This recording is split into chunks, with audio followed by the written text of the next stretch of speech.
My mother, Mary E. Orr, was loved by so many and took her final breath at 72 years old on June 4th, 2021, just 373 days after the passing of my father, Richard H. Orr Jr. She was a vibrant soul. Her contagious laughter lit up a room with unsettling amounts of joy. And right up into the end, until she wasn't able to get around, she was an extrovert that enjoyed parties and company.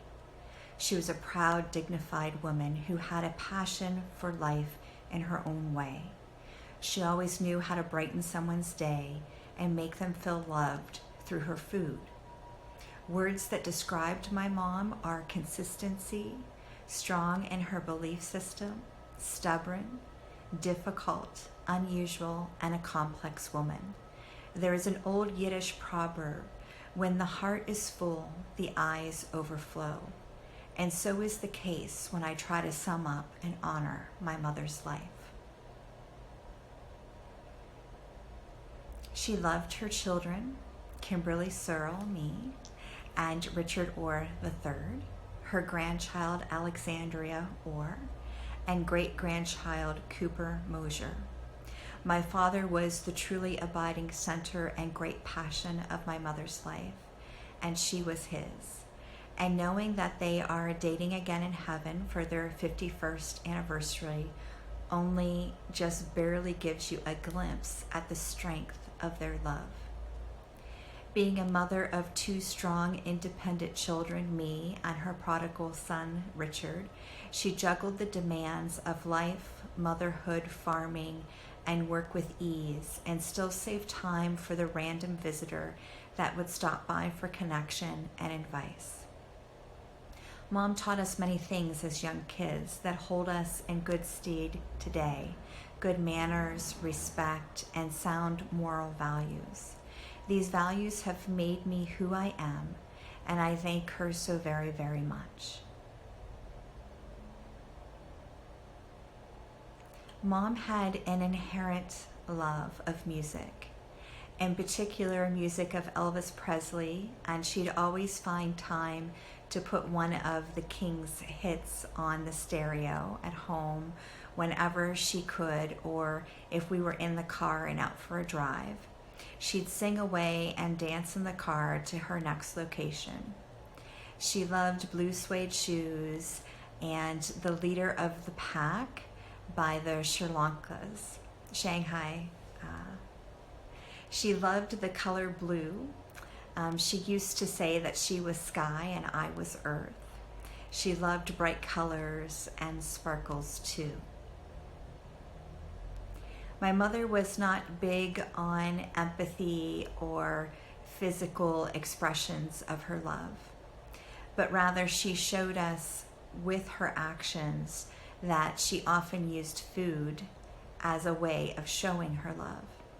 She was a very good cook at many foods, but she was an extraordinary cook for particular dishes. Her soups have been described as orgasmic, which always made her red in the face. Her apple pie was untouchable, and her spaghetti dinners comforted many souls. I asked Mom recently what her favorite food was, and I was thinking that it was scallops, but it was stuffed flounder. So most of you listening to this eulogy have been touched by her food, gifted her recipes, and can attest to the large army-sized pots of soups that were known to be in her kitchen on the wood-burning stove. Mom loved cooking on her wood-burning kitchen stove. She put all her love into everything that she made. She always had quart containers for leftovers to send you home with some of her love.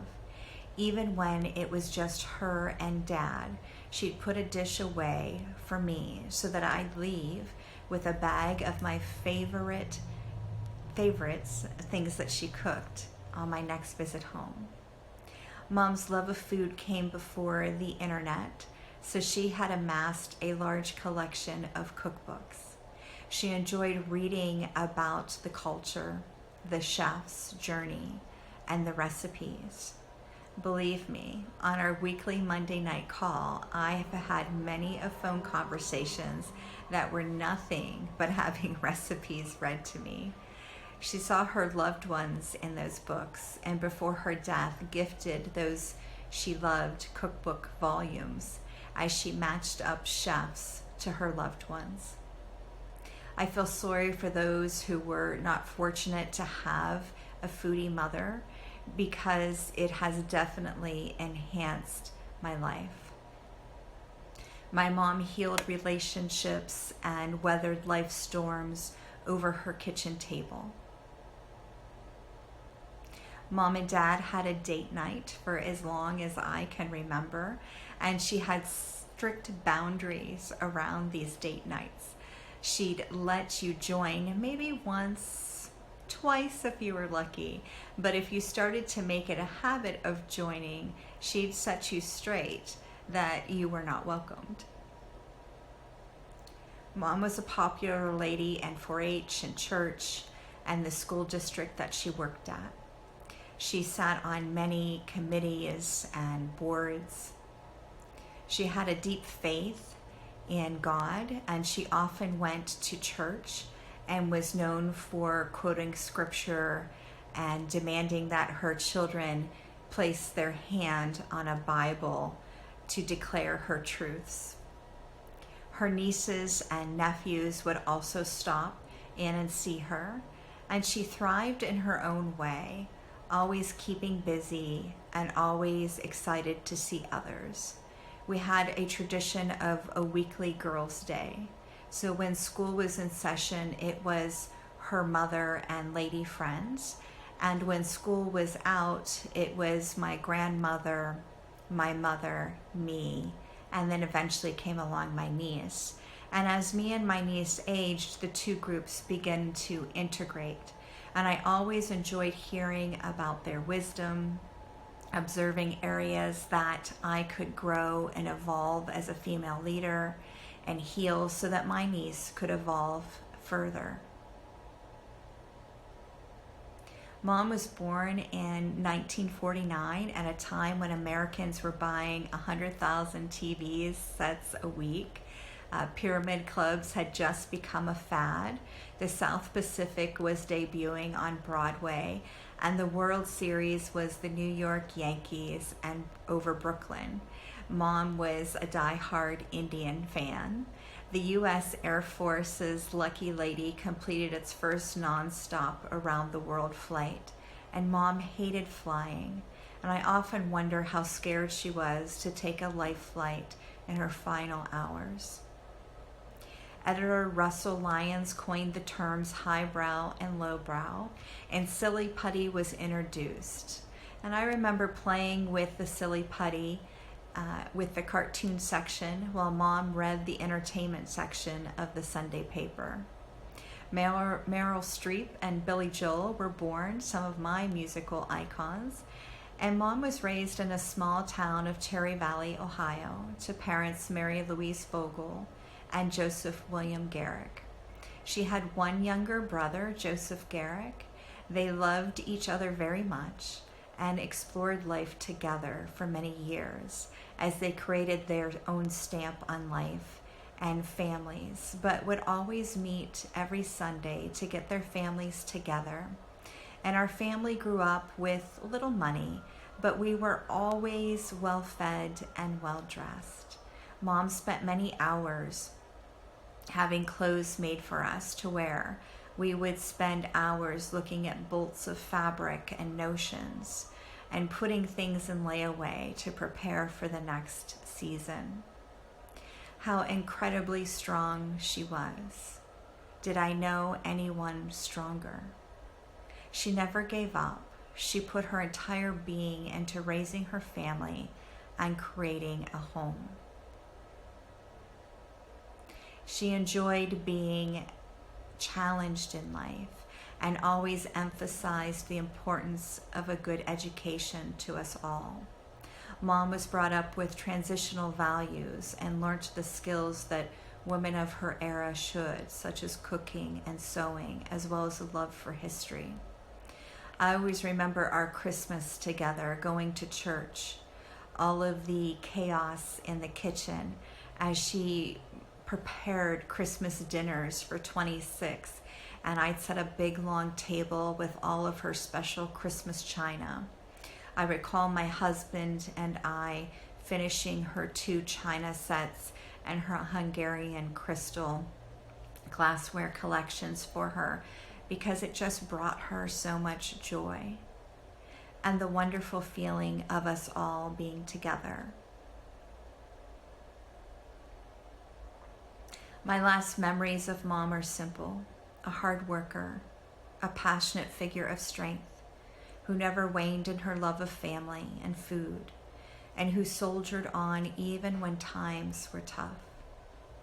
Mom's greatest quality was to encourage me to make the best of everything and to face problems head on. She was a proud woman who believed that there was no obstacle that couldn't be overcome. Often she would say, "Do your best and give the rest up to God." It is a great privilege to write this eulogy, to speak this eulogy, to express the sadness that all of us share over her loss. I'm also grateful for those that filled my many social media pages with your stories of how my mother touched your life. Seeing the tremendous love and support here for my mom and my family is humbling and inspiring. Thank you for taking time out to share your stories. It means a lot to me. Admittedly, this is a very emotional and challenging time for me. It comes with a hurricane of emotions, processing, and reflection. I find it difficult to summarize or just speak to an entire life. There are so many intricacies. People are dynamic, and their relationships with the world is just infinitely complex. My mom was a unique human who was more than any of us can fully comprehend or speak to. Mom, thank you. Thank you for everything that you've given us and the warmth we shared during your precious time in life. Hopefully you came away with a greater appreciation for the incredible and inspiring woman that she was. Mom was great for lectures in a time of turmoil. A grade school friend and I started lovingly calling these lectures purple polka dotted. And we'd say, "Which purple polka dotted story did you get today?" So as I wrap up, I'd like to share my own purple polka dotted wisdom. As I share a few thoughts on death and how we can all move forward. After all, death is the reason that we are connecting today on this video. This is a reality that we all need to understand and to process. It's circumstances like these that often allow us to step back from the day-to-day noise and reflect. I reflect daily on Mom's passing and my dad's passing. And when I wake up, it's the first thing on my mind. During the day, there are infinite reminders. When I go to sleep, it's the last thing I think of. But I'm confident that I'm not alone in this. I'm not the only one processing. And I'd like to share some wisdom that has given me strength and courage during my own journey. I think of Thich Nhat Hanh, who said, "When you look deeply into the palm of your hand, you see all your ancestors who have come before you. You are the continuation of each of them." I'm also reminded of something that Steve Jobs said. Remembering that I'll be dead soon is the most important tool that I've ever encountered to help me make the big choices in life. Because almost everything, all external expectations, all pride, all fear of embarrassment, of failure, These things just fall away in the face of death, leaving only what is truly important.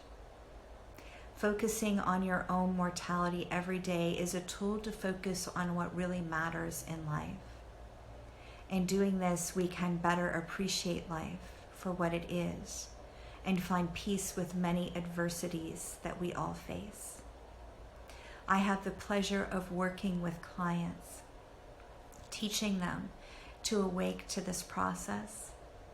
I know it can be scary and that some prefer to ignore that one day we will no longer be here. No one wants to die, myself included, but our time here is limited, and one day we will no longer be here. I find strength and courage in accepting my own mortality and started deep conversations with mentors over the last year about ascension. By openly embracing our own mortality, we can focus on what really matters.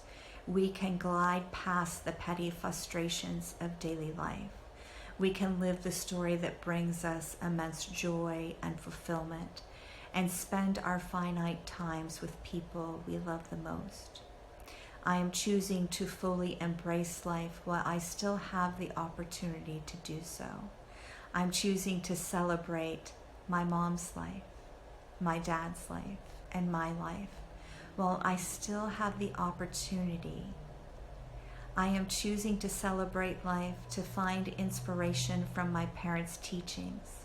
I'm choosing to practice compassion, to believe and to live authentically. Of course, I miss my parents.